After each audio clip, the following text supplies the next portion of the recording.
Buenas tardes, vecinos y vecinas de Pozuelo y no vecinos, representantes del Ayuntamiento.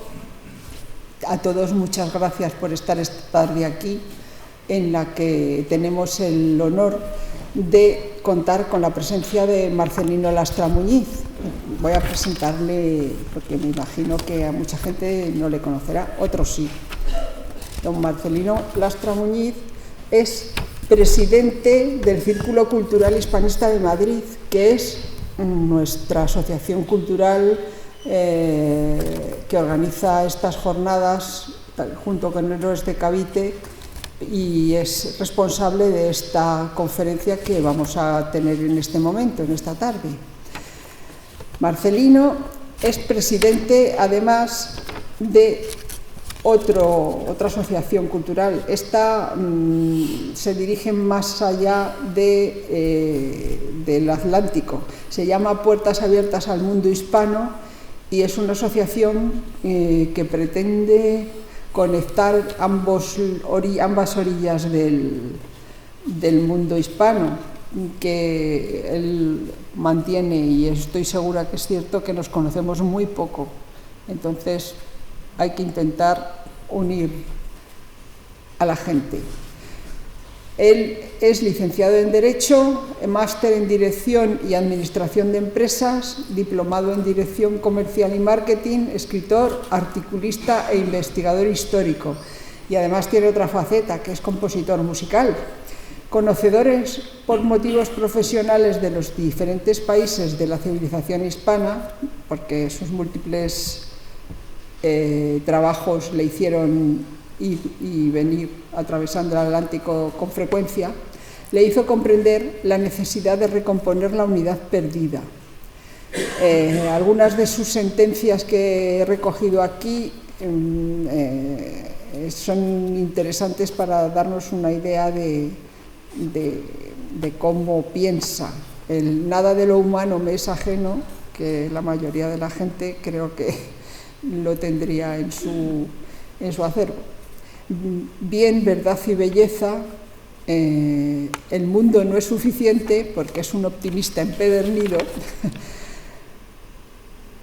Somos uno, y esta última es lo más importante, porque el trabajo de Marcelino en estos últimos años se dirige hacia ese objetivo: ser uno en todo el mundo hispano, y es donde estamos. Así que, Marcelino, por favor, empieza. Bueno, pues muchísimas gracias a las palabras de Ángeles. Ángeles es el motor de nuestra asociación. Es una persona con una fuerza impresionante, como todos los demás, ¿no? Pero hago hincapié en ella porque cuando los demás nos despistamos, ella siempre está ahí, ¿no? Bueno, pues antes que nada, darle a agradecer, por supuesto, también por mi parte al Ayuntamiento, la organización de estas jornadas. El asunto de la hispanidad ha adquirido en los últimos tiempos cada vez más preponderancia, y los que somos hispanistas y tenemos la gran satisfacción y también responsabilidad, porque cuando uno entra en una asociación hispanista no entra para matar el tiempo, para ver si hace algo porque se aburre. No, yo no conozco a nadie que entre en una asociación hispanista simplemente para no aburrirse o para ver en qué dedica un tiempo de ocio, sino porque siente un gran compromiso, ¿no?, con lo que significa el hispanismo, ¿no? Y cuando hablamos de hispanismo hoy en día, yo creo que conviene hacer una pequeña definición, ¿no? Hace tiempo, hispanistas eran los extranjeros que se dedicaban a estudiar, a analizar e incluso a divulgar la historia y la cultura de España, ¿no? Y en una situación un poco extraña, quizá un poco acomplejada por parte de los españoles, les dábamos más importancia a lo que decían personas de apellidos raros que a aquellos que tenían apellidos que todos entendíamos. Quizá también porque había cierta dejación por parte de la historiografía española. La historiografía española no se ha portado bien con la historia de España. y eso es algo que tienen que reconocer. Eso no significa que no haya historiadores que desde luego no encajan en esto de no portarse bien y han sido muy meticulosos y han tratado de aportar luz a nuestra historia, ¿no? Pero no ha sido la regla, ni muchísimo menos, ¿no? Pero hoy en día hispanismo, aunque no aparece todavía esta acepción en la Academia de la Lengua, en algún momento aparecerá. El hispanismo es defender al conjunto de la hispanidad. Hispanismo no es españolismo, de la misma manera que ya ser hispano no significa ser español. Eso ya ha quedado totalmente superado, ¿no? Ser hispano es todos aquellos que de una manera u otra formamos parte o descendemos de un tronco común, pero no solamente ese tronco común y una rama de ese tronco común es la propia España que conocemos hoy como España, ¿no? Y el hispanismo lo que aspira en última instancia no es solamente la reivindicación de la historia pasada y ponerla en su sitio. El hispanismo aspira a que la hispanidad se convierta en un polo político de poder. Esa es la aspiración, independientemente de que se diga con la boca más pequeña o la boca más grande, ¿no? Y de ahí el motivo de esta conferencia y del título, ¿no? El título reconozco que no es normal, no es común en las conferencias dedicadas a la historia de España y del conjunto de la hispanidad, porque no habla de historia, aunque hay que entender la historia para luego pronunciarse, ¿no? Entonces el título es El occidente hispano y el occidente anglosajón. 2 puntos. ¿Es posible entenderse sin subordinación? Bueno, pues entonces para poder responder a esta pregunta, yo creo que hay que ponerse la gorra de un comisario que tiene que investigar algo, o un juez que tiene que dictar sentencia, ¿no? Y entonces, bueno, pues tiene que hacer lo que siempre se ha hecho. Pues cuando hay una serie de sospechosos o no se tiene muy claro quién es sospechoso o no, pero aparecen indicios, se busca qué comportamiento ha tenido esta gente en otras épocas, qué signos o qué huellas han dejado a lo largo de su vida para pensar que estas personas pueden ser realmente sospechosos de un crimen o de un delito o no. Entonces, en este caso yo creo que tenemos que hacer algo parecido, ¿no? Entonces, ¿por qué esta pregunta? Porque en el contexto actual todos sabemos que vivimos en una etapa donde se va a producir cambios, y ya se producen, estamos en pleno proceso de cambio de lo que son las relaciones de poder en el mundo, lo que normalmente ahora se llama geopolítica, ¿no? Entonces las relaciones de poder se ve que van a cambiar, y de un mundo que en los últimos años, después de la caída del muro de Berlín y de la caída de la Unión Soviética, se configuró como un mundo unipolar, ¿no? El fin de la historia, ¿no? Que decía Huntington, que seguramente se equivocó. Pues vamos hacia un mundo que parece ser, que aspira a ser más multipolar. No sabemos hasta qué punto será eso y cuáles serán los polos, ¿no? Pero da la impresión de que vamos hacia ahí. Y entonces, una vez que vemos que vamos hacia ahí, una pregunta muy lícita por parte de los españoles y por parte del conjunto de los pueblos que forman parte de la hispanidad es, bueno, y en esta nueva configuración, ¿qué papel nos toca a nosotros? Nos toca el papel de acompañantes de quien sea, de alguien que esté por encima de nosotros en cuanto a poder político, o seremos capaces de armar un polo de poder propio. ¿Seremos capaces? Y claro, en la sociedad española yo advierto, y quizá entre los que estéis aquí presentes haya representantes de ambas opiniones, ¿no? Aquellos que piensan que nuestro lugar está en la civilización occidental, y otros que, bueno, dicen que sí, pero depende, con matices, ¿no? Entonces, una pregunta que hay que hacerse en primer lugar es: ¿qué entendemos por civilización occidental?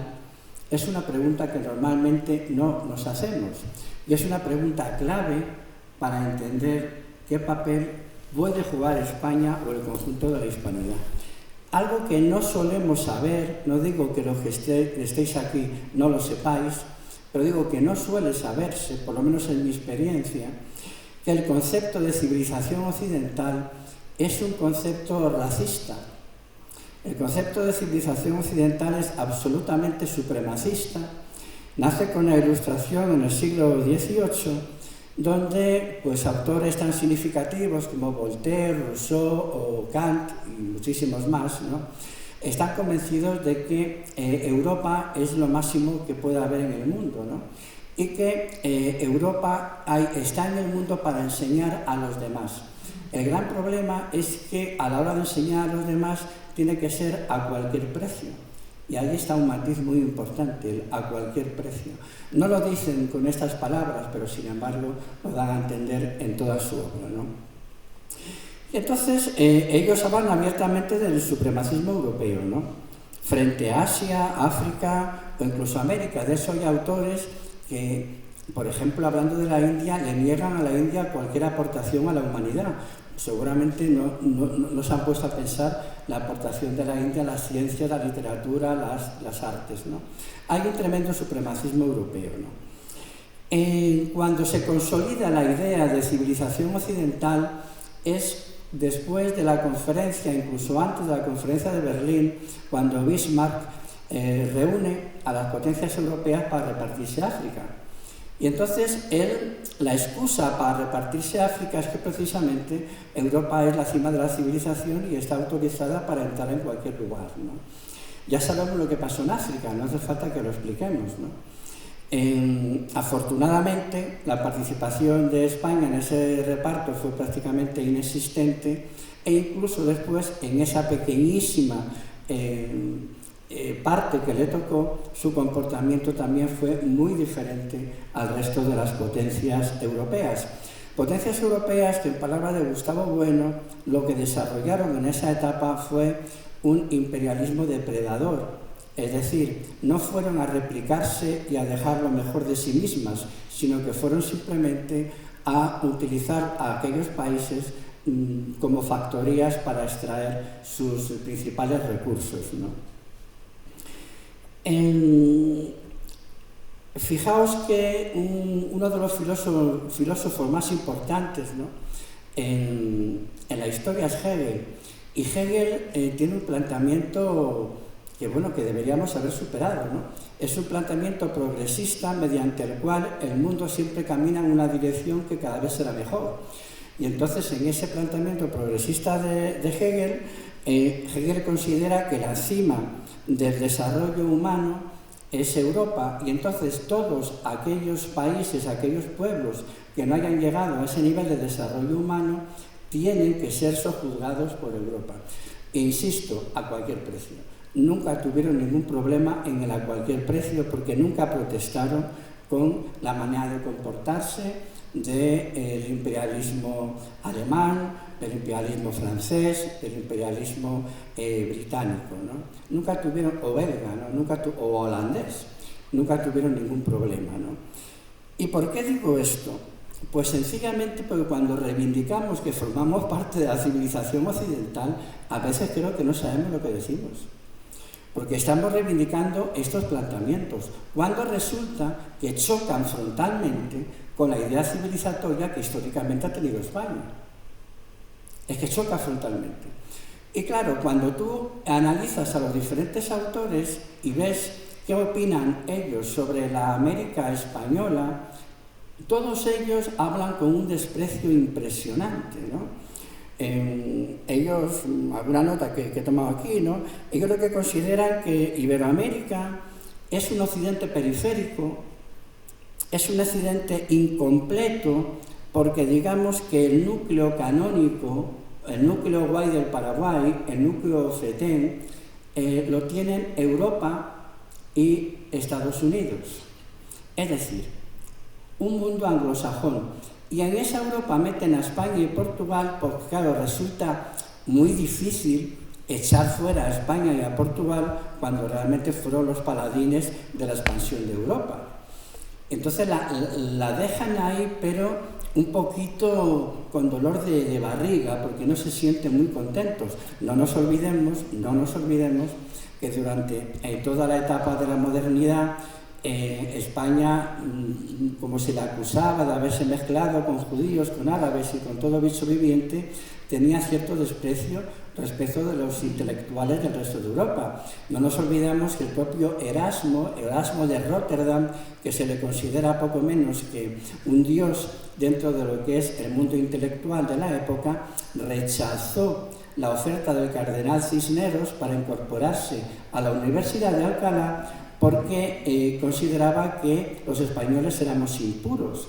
Y además la famosa frase de Erasmo fue Hispaniam not placet, no me gusta España. ¿Y qué planteamientos tenía? ¿Que para que no le gustaba porque estábamos atrasados? No, éramos la zona más adelantada en ese momento. ¿Cuál era la cuestión? Sencillamente porque éramos impuros, porque estábamos muy mezclados, ¿no? Entonces, esa misma Europa, que en el momento de mayor poder de España despreciaba a España por muchos motivos, envidia, lo que queramos, no le queda más remedio que después aceptar que forma parte del mundo occidental, pero con boca pequeña. Lo que no tiene ningún pudor es dejar al margen del mundo occidental a la obra de España, que es tanto América como Filipinas. Ellos consideran a Filipinas también una cosa extraña que está por ahí, que no se sabe muy bien qué será de ellos en el futuro. Hay un tremendo desprecio y entonces, insisto, ¿de verdad tenemos que reivindicar que formamos parte de un occidente que nos ha despreciado? Yo creo que debería ser al revés, o por lo menos planteárnoslo, ¿no? Entonces yo creo que ese es un asunto muy importante porque hay un momento en la historia de España en que España se revuelve contra sí misma y cuando acepta los planteamientos de los demás es cuando ella se flagela y de alguna manera comienza a hacerse el harakiri. Y el harakiri quizá comenzó cuando España hizo todo lo posible para que ese mundo que nos había despreciado y ese mundo que sigue despreciando hoy nuestra obra civilizatoria, insistimos por activa y por pasiva en que formamos parte de lo mismo que ellos, porque fueron ellos, no nosotros, llamaron civilización occidental. Entonces, yo creo que eso es interesante, ¿no? Para darnos cuenta de que a veces no se tiene claro qué quiere decir civilización occidental, ¿no? Y es un planteamiento totalmente supremacista, ¿no? Entonces, el occidente hispano, es que en realidad no existe un occidente hispano, existe una hispanidad. Y la hispanidad no tiene nada que ver con lo que llaman occidente. La hispanidad tiene unos valores, tiene unos principios que no tienen nada que ver con los principios occidentales que ellos reclaman. Y voy directamente a aspectos fundamentales. A partir del siglo XVI se fracciona la cristiandad. Siempre se habla que Occidente forma parte de la filosofía griega, del derecho romano, el cristianismo. Ah, pero quieto parado. ¿Qué cristianismo? ¿El cristianismo de Lutero? ¿El cristianismo de Calvino? ¿El cristianismo de las diferentes otras sectas protestantes que proliferaron? ¿El cristianismo católico? ¿O el cristianismo católico hispano? Porque tan católico era Portugal o era Francia, y el comportamiento de Portugal y de Francia respecto al otro, al diferente, fueron manifiestamente distintos. España desarrolla un cristianismo muy especial, de una humanidad que no practicaron otras potencias que se llamaban a sí mismo cristianas. Entonces, cuando hablamos ahora del mundo anglosajón, echemos un vistazo y veamos cuál ha sido la relación entre el mundo hispano y el mundo anglosajón. Y curiosamente, por aquí, fijaos, no se ve bien por la luz, pero en la Oxford Research Encyclopedia hay una entrada que se titula Injerencias e invasiones de Estados Unidos en América Latina desde 1800. Estamos hablando de Oslo, Inglaterra. Ellos, no he podido contarlas todas, lo he hecho muy deprisa, pero sí he llegado a más de 200. Ellos contabilizan más de 200 injerencias de todo tipo desde el año 1800 en el mundo de la América iberoamericana. No son pocas, ¿no? No son pocas. ¿Qué pasa? Que su intelectualidad se ha preocupado muy mucho de considerar a todo el mundo iberoamericano como un mundo, digamos, que no llega al canon occidental prístino, ¿no? Que sería el de Estados Unidos e Inglaterra. Y claro, como se han preocupado muy mucho de ello y lo consideran algo que está en la periferia del mundo, si nos damos cuenta, España forma parte de la periferia de la Unión Europea y el mundo iberoamericano forma parte de la periferia de la América para los americanos de la doctrina Monroe o del panamericanismo desarrollado desde la época de McKinley, ¿no? Cuando se produce la guerra hispanoamericana con Cuba, Puerto Rico, Filipinas, Guam y todo lo que sabemos, ¿no? Es decir, el mundo hispano es un mundo periférico para ellos. Entonces, si el mundo hispano es un mundo periférico para ellos, ¿qué podemos hacer ahí? O sea, ¿qué podemos hacer ahí? En realidad, tenemos muy pocas posibilidades de hacer prácticamente nada, ¿no? Porque no nos consideran. O sea, y además, ese interés, cuando tú analizas cuáles son los parámetros por los cuales te consideran periférico, es sorprendente. Porque el parámetro, por ejemplo, no es la esperanza de vida. Porque si fuera por esperanza de vida, España le da 100.000 vueltas a todos. Y además sería sorprendente porque Estados Unidos, la media de la esperanza de vida de Estados Unidos es inferior a la de Uruguay, por ejemplo. Y la gente que más esperanza de vida tiene dentro de Estados Unidos, sorpréndanse, son los hispanos. Los hispanos tienen una esperanza de vida superior al WASP, al blanco anglosajón protestante, lo cual no deja de ser significativo, ¿no? Y entonces ellos, como no acaban de entender eso, a eso lo llaman la paradoja hispana en los propios Estados Unidos, ¿no? En Estados Unidos hay por ejemplo, en Alaska la esperanza de vida de 67 años. En Chicago, la esperanza de vida de los barrios más pobres respecto de los barrios más ricos hay una diferencia de 30 años. En los barrios más ricos de Chicago, la esperanza de vida es de 90 años y en los barrios más pobres 60 años. Claro, esto no hablan de ello. Para ellos esto no es un parámetro a tener en cuenta para formar parte del núcleo canónico de lo maravilloso que tiene que ser el mundo occidental. Entonces siempre recurren a los mismos planteamientos, ¿no? A la renta per cápita, pero yo estoy seguro que si ellos entendieran que el número de olivos por kilómetro cuadrado les saliera favorable, lo utilizarían como ratio para decidir que eso es importante para formar parte del núcleo canónico del mundo occidental, ¿no? Entonces, claro, ellos hacen una serie de análisis que son muy curiosos y un tipo de análisis que ellos hacen, fijaos, es que en Hispanoamérica hay mucha influencia del pasado indígena y de África, y eso lo consideran como una tara. Lo consideran como una tara. Claro, no han entendido lo que es la hispanidad, ni lo van a entender nunca, porque precisamente la hispanidad tiene varios ejes, y la hispanidad es una amalgama que forma parte del eje español europeo, el eje amerindio, el eje africano, el eje asiático y las perlas de Oceanía, ¿no? Claro, ellos eso no lo entienden, y esa amalgama para ellos es un problema, o sea, actúan exactamente igual que había actuado Erasmo de Rotterdam cuando no quería integrarse en la Universidad de Alcalá de Henares, cuando se lo propusieron, ¿no? Entrar, ¿no? Entonces, la pregunta es, ¿realmente, en primer lugar, nos interesa seguir reivindicándonos como parte de Occidente? Yo creo que no. y aquí ya me defino, aunque creo que se me veía, ¿no?, a dónde iba a desembocar. Yo creo que no, porque la hispanidad es una civilización propia, es una civilización que no es utilitarista, que es la civilización anglosajona, es una civilización que propugna el bien común, y el bien común es el bien de todos y cada uno de los miembros que forman parte de una comunidad política, no de la mayoría. El utilitarismo es de mayorías, el bien común es para todos.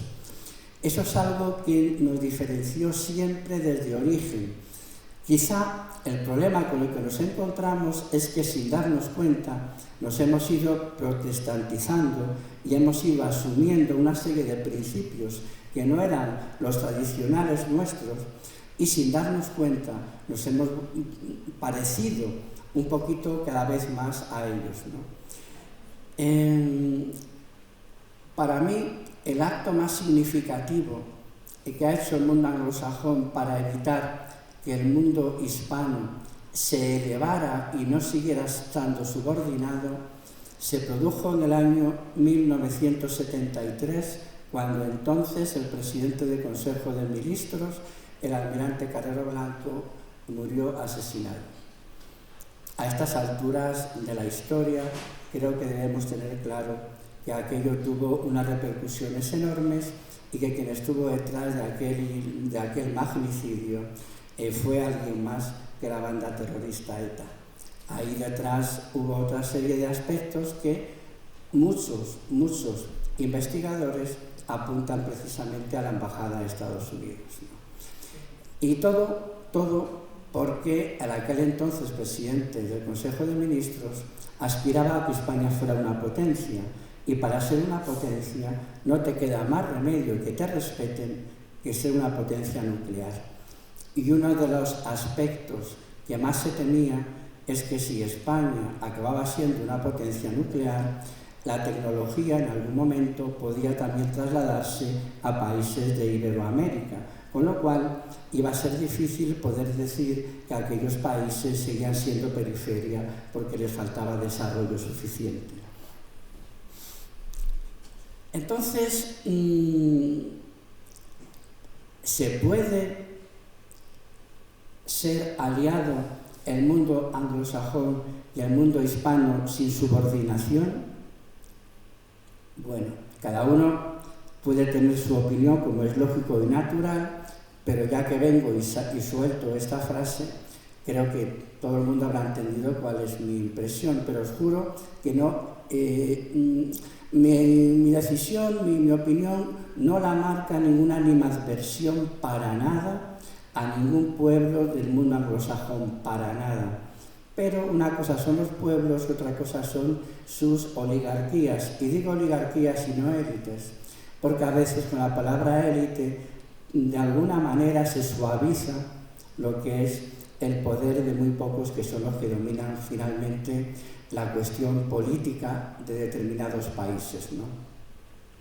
Es imposible. Hoy en día Estados Unidos, en determinados foros, os lo puedo asegurar, permitidme que no diga cuáles, porque sería saltarme ciertas confidencias, ha planteado abiertamente que no le importaría que la hispanidad se articulara de alguna manera, pero evidentemente siempre y cuando estuvieran bajo su tutela, ¿no?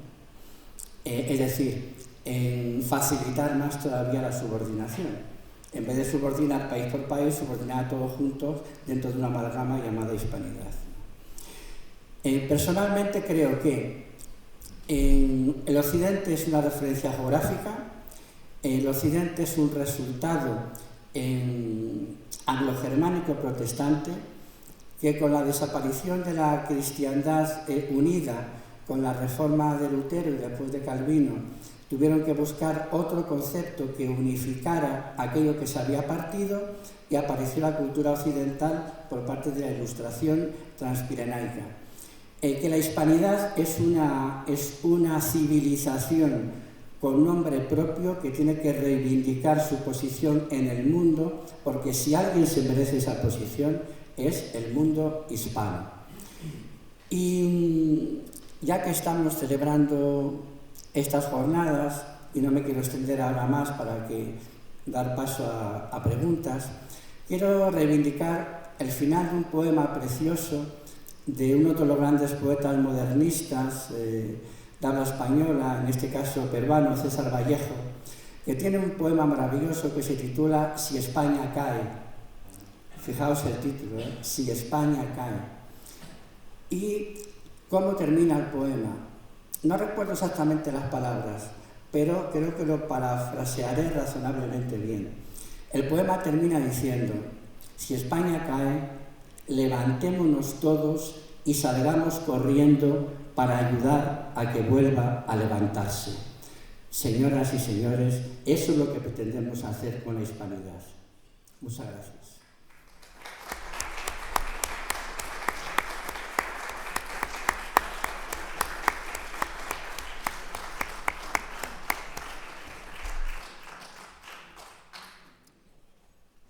¿Nos das la luz?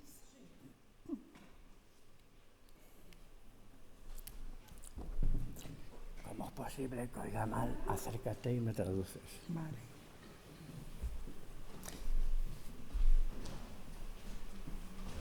Os pido por favor que habléis alto, que vengo con una congestión auditiva muy fuerte y a lo mejor, vamos, no estoy oyendo como normalmente oigo. Buenas. Hola. Vale. Sí, se oye bien. Simplemente, gracias por la exposición. El tema quedamos un poco mal. Acércate un poquito más, por favor. Creo que podemos tener razón, ¿vale?, por el tipo de sociedad y la mezcla que hicimos en Hispanoamérica, y creo que nos están devolviendo, ¿no? En principio hay mucha gente de allá que viene aquí a la madre patria y nos quieren bien. Pero con el tema de la aparición de Trump, que parece que está yendo precisamente contra todo lo que es latino, y según la exposición, si no tenemos fuerza militar, parece que, a pesar de tener la razón, ni escribimos la historia, que se sabe que la historia que la escribe relata acontecimientos que no son ciertos, sino es su versión, pues me quedo un poco deprimido. No sé si me puede levantar un poco la moral con la exposición de decir, si no tenemos fuerza, tenemos la razón, pero no tenemos la fuerza, no somos relevantes a nivel internacional.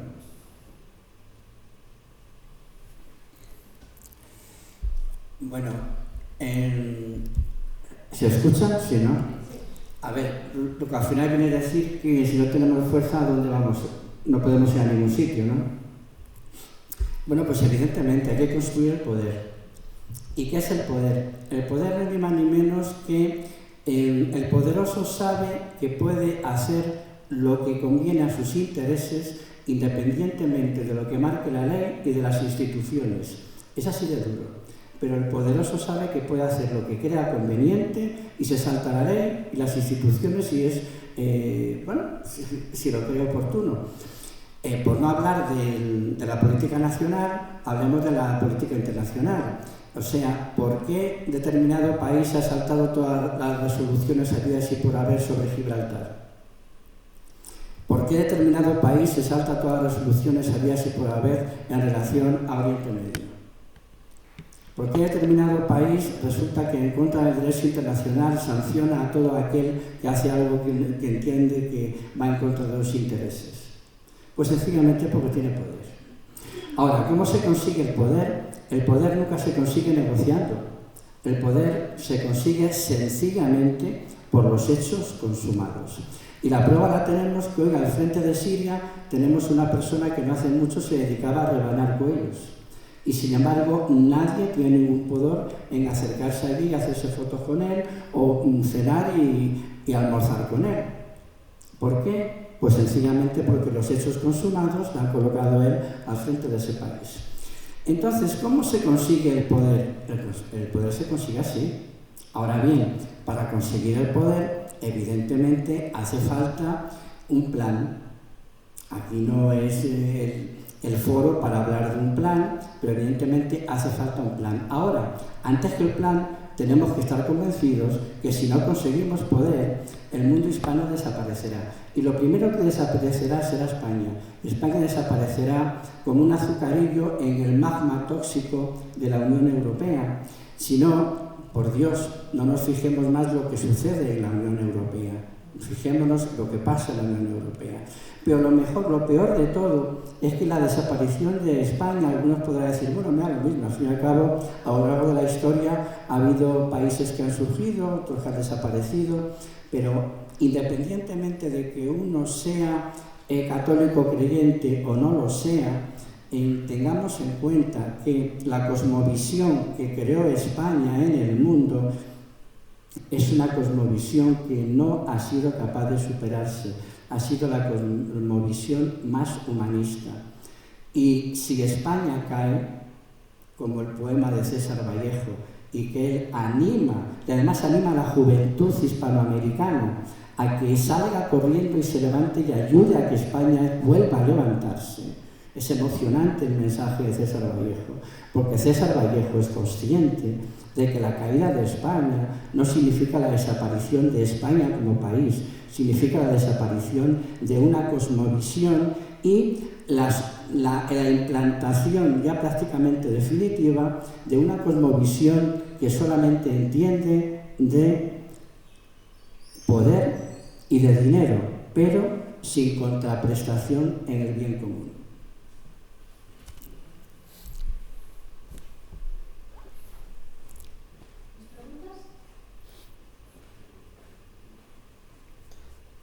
Yo quería matizar... No. Bueno, yo el tema de los latinos, porque a mí me... no sé. Espera, que va a hablar alguien. ¿Habla él? Bueno, pues habla. ¿Alguien tiene el micrófono? Sí. Pégate y esmérate hablando, que te escuche bien. Bueno, Marcelino, muchas gracias por esa exposición tan aguda y precisa, que ha recorrido muchas ideas de las que se van mostrando al hablar de la hispanidad. Pero también es verdad que muchas veces, cuando se habla de la hispanidad, parece que es un ciclo que acaba en el siglo XIX, y el siglo XIX y XX es una historia distinta a la hispanidad. Esa cultura que se desarrolla en los siglos anteriores, en esos 3 siglos de hispanidad pura, ¿cómo la ves en la perspectiva de la transformación que se ha producido con toda la revolución industrial en el siglo XIX y XX? ¿Queda algo de esa hispanidad de los 3 siglos o subsiste a pesar de la transformación económica y social de estos 2 últimos siglos? Pues mira, como se dice muchas veces, voy a ser muy tópico. Muy buena pregunta y me alegro que me la digas. Queda bastante, queda un remanente que creo que es muy importante. ¿Qué hemos perdido en el camino? Pero para eso tenemos que reflexionar. Lo que hemos perdido es dignidad. Hemos perdido dignidad. ¿Y por qué hemos perdido dignidad? La palabra dignidad se vincula con calidad. Hemos perdido calidad humana, que es lo que caracterizaba a nuestros antepasados, que tenían, aunque hubiera sinvergüenzas, hubiera golfos, hubiera asesinos, evidentemente, como en cualquier comunidad política, en general había una dignidad infinitamente superior a la que podemos tener hoy en día, ¿no? Y claro, y al perder esa dignidad, pues ya todo es posible, pero no obstante sigue quedando un remanente. La característica fundamental de la civilización hispana, bajo mi punto de vista, es el trato al otro, al diferente. Y el trato al otro, al diferente, nunca tuvo nada que ver con el trato al otro, al diferente, de aquellos que se consideran el núcleo canónico de la civilización occidental. Si repasamos el trato al otro, al diferente, de Inglaterra, es para llorar, pero es que no solamente con gente de otras latitudes, sino no nos olvidemos el trato que recibieron los escoceses o el trato que recibieron los irlandeses o los propios ingleses con las matanzas de Isabel I, ¿no? No nos olvidemos que los irlandeses fueron esclavizados vilmente y parte de los escoceses también. Jamaica, por ejemplo, Jamaica se convirtió en un lugar donde los esclavos irlandeses y los esclavos africanos se consolaban entre ellos. Y claro, no es casual que los irlandeses, siendo católicos, sí se mezclaron con los africanos en Jamaica. Y cuando tuvieron oportunidad, qué casualidad, se escapaban. ¿A dónde se escapaban? A Cuba. ¿Quién estaba en Cuba? Y también se escapaban a Perú. Entonces, el trato al otro, al diferente, siempre ha sido distinto. Siempre se trató de integrar. Hoy, desafortunadamente, parece que eso se nos olvida. A mí me causa pena, por no decir indignación, cuando escucho algunos epítetos que se dirigen a personas que vienen de América, que son epítetos que son despectivos. Esto no tiene nada que ver con que la inmigración sea regulada, no tiene nada que ver con eso. Tiene que ver con la manera de calificarlos, de algunas personas, ¿no? Eso me parece literalmente deleznable. Y además hay unas personas que tratan con esos epítetos a los miembros, a una rama más del tronco común del que descendemos todos. Algunos los escucha diciendo que tenemos más de común en el ADN con los pueblos nórdicos que con los pueblos de América. ¿Desde cuándo una civilización tiene que ver con el ADN, con la genética, por Dios? ¿Qué tiene que ver una civilización con el ADN? Si por eso hubiera sido, jamás los romanos hubieran podido civilizar nada aquí, porque de ADN con los íberos, con los celtas, no tienen ninguno. Y si eso hubiera sido así, nunca España hubiera podido entrar y evangelizar en América, porque el ADN en ese momento no se parecía a ninguno a otro. Es decir, la civilización no tiene nada que ver con el ADN. Entonces, cuando escuchas a gente que dice eso, incluso algunos de ellos reconocidos, que a mí se me caen los palos de sombrajo, eso no es ni más ni menos que un retrorracismo deleznable. Que por otro lado no ha venido mal, porque también ha significado una reacción de otra gente que dice, pero ¿cómo podéis hablar así? O sea, insisto, esto no tiene nada que ver con que la inmigración sea regulada, no, son cosas distintas, es cómo ves al otro.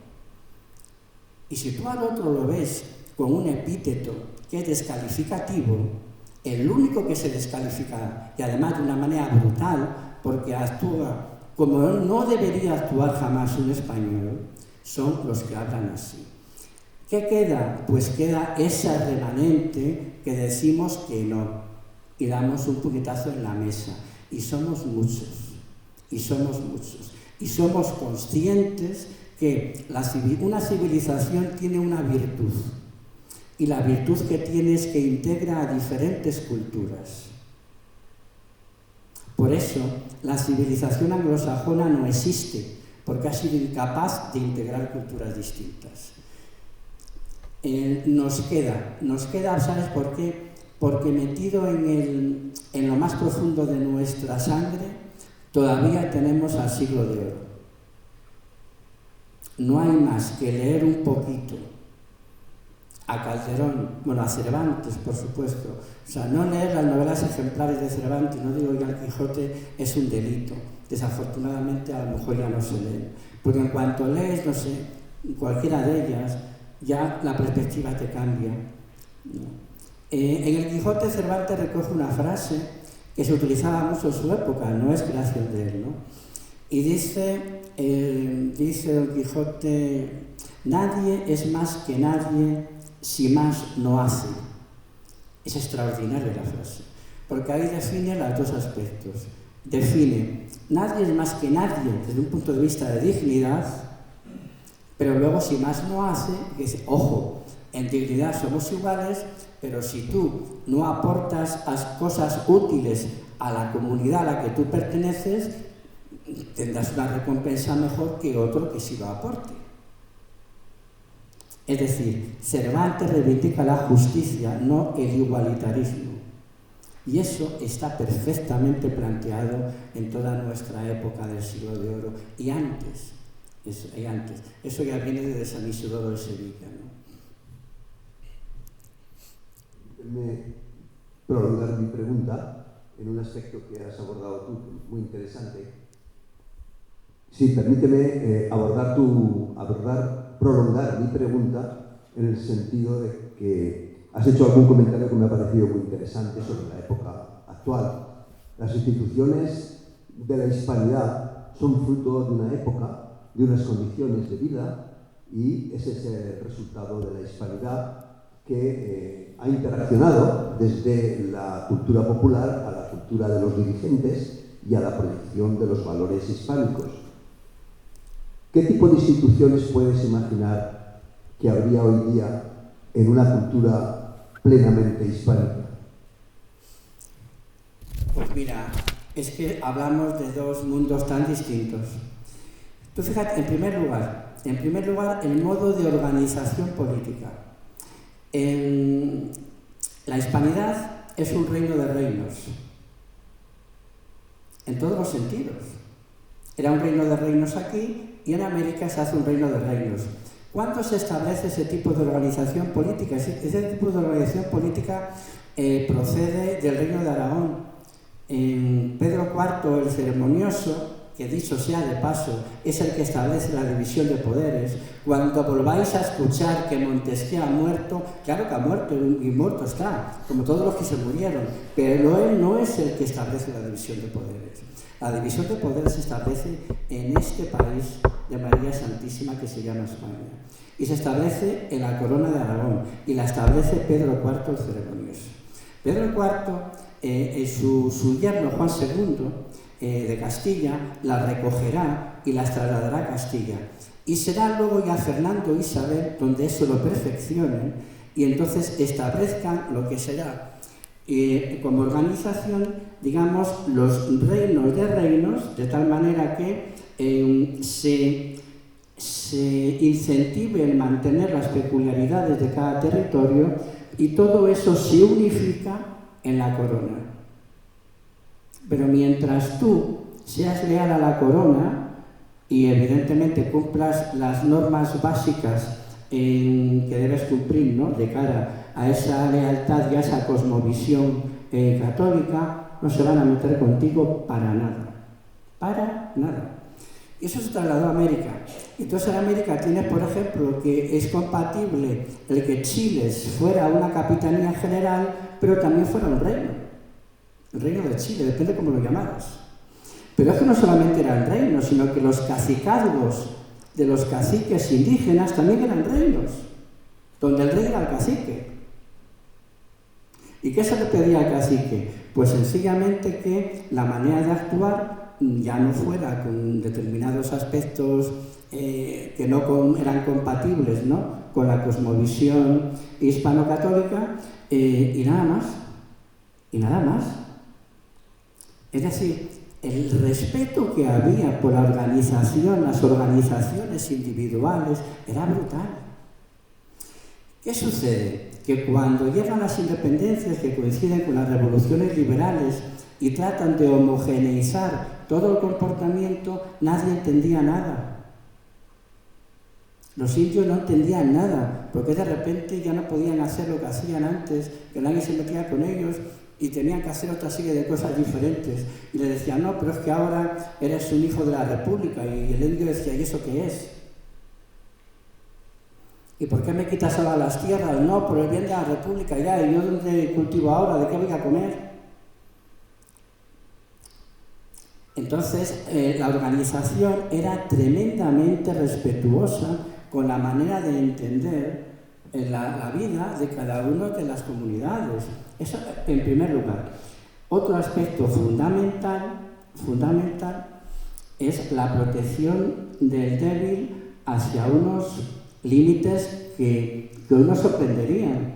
Pero no era una protección del débil con ideologías como las que ahora están en boga. Era realmente débil social. Débil social. Algo interesantísimo es cómo era compatible la iniciativa privada con la iniciativa pública, ¿no? Yo que he vivido muchos años en América, ¿no? Y por motivo de trabajo prácticamente me he recorrido toda la América española, ¿no? Te quedas alucinado cómo funcionaban, por ejemplo, los hospitales en esa época, ¿no? Y la participación que había de toda la comunidad para que los hospitales funcionaran. Y la mayoría de los hospitales eran privados, ¿eh? Había algunos públicos, algunos que dependían directamente del rey, más que público, digamos, de realengo, ¿no? Pero la mayoría eran privados. Y allí no pagaba nadie cuando se enfermaba. Era privado en tanto en cuanto el funcionamiento de ese hospital venía de aportaciones, pues de gente que tenía posibles, como solía decirse, pero el funcionamiento luego operativo del hospital era gratuito. De tal manera que cualquier persona podía estar, ¿no? El recurso en última instancia al rey. El recurso en última instancia al rey, hoy nos puede parecer no sé, como una extravagancia. No lo era. No lo era porque al final el rey se enteraba de muchísimas cosas que si no se enteraba. Desde luego, ¿qué vamos a hablar de los juicios de residencia, no?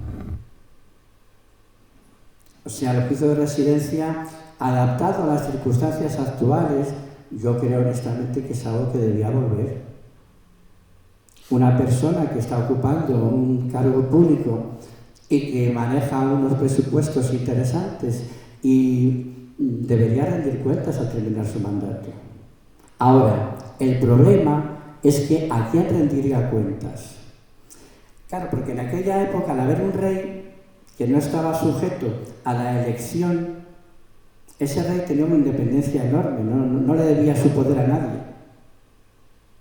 No se lo debía a nadie. Pero claro, en un sistema, no estoy abogando por un sistema mejor que otro, digo los pros y los contras que cada uno puede tener, ¿no? Pero en un modelo donde tú estás ahí porque te han votado y porque dependes de un engranaje que al final decide si tú estás o no estás, es mucho más complicado hacer un juicio de residencia. Porque va a depender si es de los tuyos o no, posiblemente. No tanto de lo que hayas hecho, ¿no? Es complicado, ¿no? Pero evidentemente era una institución extraordinaria. Era una institución extraordinaria, a la que le tenían pánico, por cierto. Y una cosa que a mí siempre me llamó la atención de los virreyes, mira, yo me he leído un libro entero sobre las ordenanzas de Álvaro de Toledo, cuando fue virrey del Perú. Y me quedé alucinado cuando vi que Álvaro de Toledo manejaba ya el presupuesto en base cero, que hoy se llama así en las escuelas de negocios. Álvaro de Toledo manejaba el presupuesto en base cero, se llamaba así. O sea, Álvaro de Toledo, cuando le pedían dinero, le hacían los presupuestos, porque toda la vida en esos presupuestos, él no admitía que el presupuesto se basara en el realizado del año anterior. No, él decía que le justificaran cada moneda. Y fijaos hasta qué punto la administración pública estaba adelantada. Imaginad, y el virrey Mendoza en México, la Nueva España, hizo algo maravilloso, hizo una reconversión industrial de un calado impresionante, y fijaos cómo la hizo, ¿no? Cuando el virrey Mendoza llega a la Nueva España, que es el primer virrey, ¿no? Como sabéis, que Carlos V tuvo que esmerarse para convencerlo. Cuando llega a la Nueva España se da cuenta, bueno, porque hay que desarrollar muchos caminos, hay que poner en contacto todo, porque hay que empezar a hacer ese afán constructor que tenía la monarquía hispánica, que allá donde iba se podía construir, aunque se fuera al quinto pino. Y venga, a construir, a trazar, ya no sé, y ordenar, y no sé qué, ¿no? Y entonces el virrey Mendoza, claro, hasta ese momento, cómo se habían transportado los víveres, las cosas de un lugar a otro a través de porteadores, que eran los indígenas, que los llevaban con su cuerpo encima de la cabeza, atados a la espalda, ¿no? Funcionaban así, pero así tenían un sueldo, vivían así. Y entonces, claro, Álvaro de Toledo dice, no, así no podemos seguir, eso es muy ineficiente, no dice esta palabra, pero es lo que él transmite, así no podemos seguir. Hay que llegar mucho más deprisa a todas partes.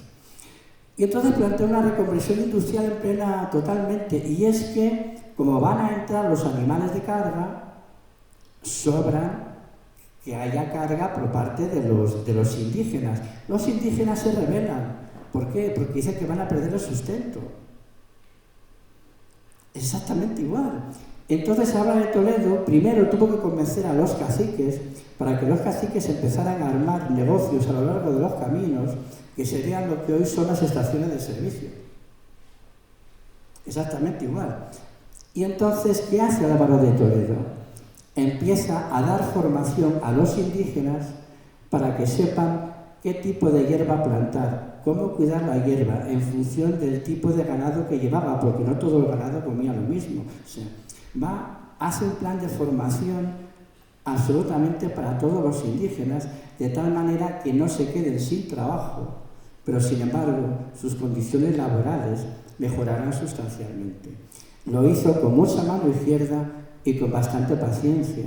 Eso no lo habría hecho jamás un anglosajón. Lo muele a palos al indio y que al día siguiente haga lo que tiene que hacer, ¿no?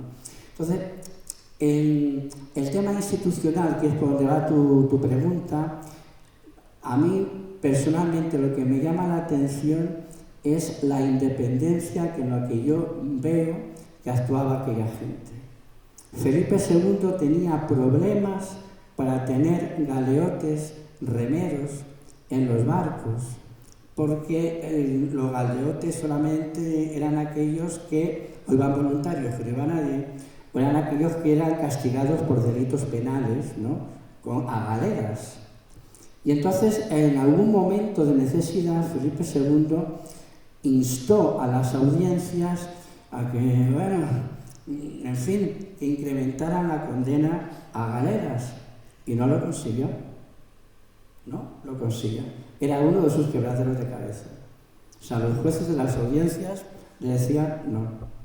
Si se lo merece, se lo merece. Si no, no. O sea, es una independencia impresionante. Y un ejemplo de esa independencia lo tenemos, por ejemplo, en el caso de cuando Francisco de Vitoria, ¿no?, en su famosa clase magistral, donde plantean, ¿no?, el cuestionamiento de si España está o no legitimada para la conquista de América.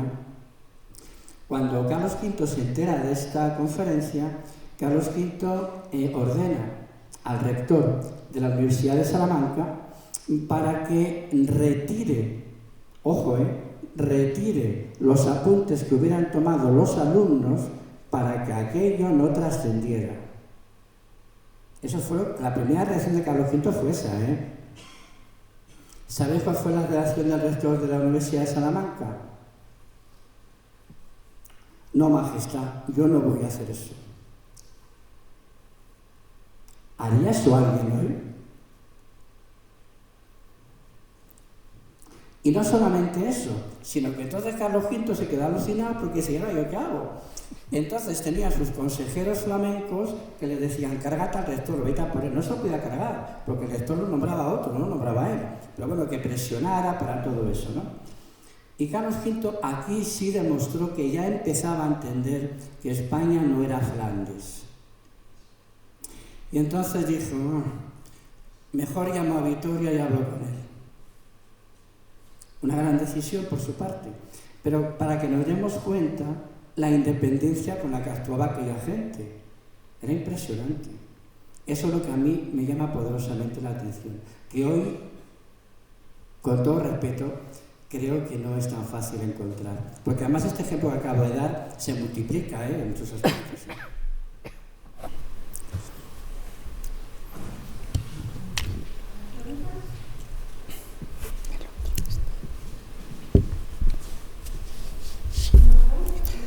Yo no quiero hacer una pregunta, a ver, como yo lo que quiero hacer es una reflexión, porque a mí con lo del término latino creo que acabaremos siendo latinos. Primero fuimos hispanoamericanos o iberoamericanos, luego por una serie de circunstancias que convenían a la ingeniería social de aquellos tiempos, y se puede decir que ya había ingeniería social, que la había, pasamos a ser latinoamericanos. Y como sigamos así, pues en este momento ya no somos ni americanos, somos latinos a secas, porque los americanos son otros, se han apropiado del término y no nos damos ni cuenta. Simplemente quería hacer esa reflexión que me parece muy interesante. Bueno, claro, pero en fin, no tiene que extrañarnos porque hay un supremacismo ontológico en todo el mundo anglosajón. Explicarlo da para una conferencia que, por cierto, yo he dado en otras oportunidades, ¿no? El pensamiento supremacista inglés nace de la combinación de los patricios de la República de Venecia, que van a Inglaterra en un determinado momento, y del mundo házaro, que se va también con los patricios de la República de Venecia, ¿no? No es una casualidad. Entonces los patricios se consideraban lo más de más, porque en Roma eran los que mandaban, ¿no? Y bueno, los házaros, pues, aunque no eran semitas, hoy en día se reivindican como semitas, pero no lo son, porque nacieron en Centro Europa, no. De alguna manera ellos también se consideran pues hijos del pueblo elegido, ¿no? Se consideran el pueblo elegido. Y esa mentalidad se la trasladan a las élites de Inglaterra. Y entonces Inglaterra eso lo asume. Y el primer monarca que lo asume de una manera además visceral y de una manera dramática es Isabel I, ¿no? Que fue además... Felipe II trató de negociar con ella, pero no hubo forma, ¿no? Que era hermana de María, ¿no? De María Tudor, ¿no? Hermanastra, ¿no? Entonces, sí, latino, entonces todo ese planteamiento supremacista va exactamente igual a Estados Unidos.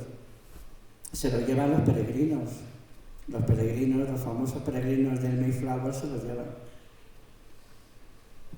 Y bueno, pues ahí sigue. ¿Alguna cosa más? ¿Alguna preguntita? ¿Alguna aclaración? Bueno, pues muchísimas gracias. Ojalá, y perdonadme la expresión, nos haga reflexionar un poco, ¿no? Nosotros estamos por encima del mundo occidental, pero muy por encima. La hispanidad no tiene nada que ver. Gracias.